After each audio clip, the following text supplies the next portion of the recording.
Take one old cheap little coffee table and turn it into something lovely using paint, outdoor stain and some pallet wood.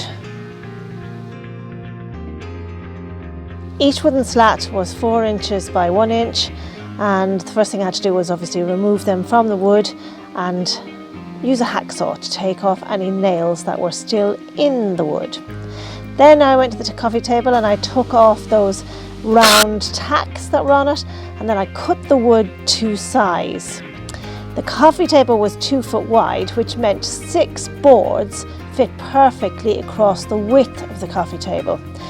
But I needed an overlap, so all I did was cut down the actual top of the coffee table about 1.5 inches either side, just to give me a little bit of an overlap for my new top. And then I cut 2 slightly shorter boards for each end. I then gave them a good sanding. The stain I used is the new exterior wood stain from Fleetwood Paints. Water-based, very easy to use, and I mixed a little bit of antique pine in with the walnut. And I applied it directly to the wood using a brush. I gave it a good coat of stain, left it a couple of minutes and then wiped off any excess with a cloth. Very, very easy. I actually ended up giving it 2 coats because I wanted a little bit more depth of colour than I got with the one.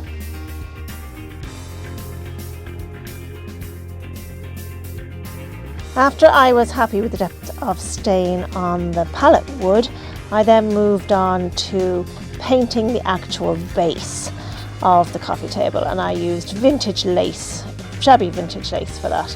Then I screwed on the pieces of pallet wood to the top of the table using the original holes that were there from the pallet wood, and they were quite deep, so the screws sunk down into there and they couldn't be seen.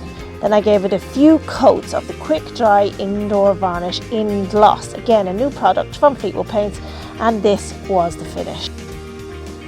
I'm very happy with how that turned out. The colour looks different depending on the light. It looks a bit redder there under the sun, but is actually quite brown. And the whole quality of the table changed just by adding the pallet wood. Very easy to do, worth giving it a go, costs very little, and it's a hard wearing rustic finish, which is exactly the look I was going for.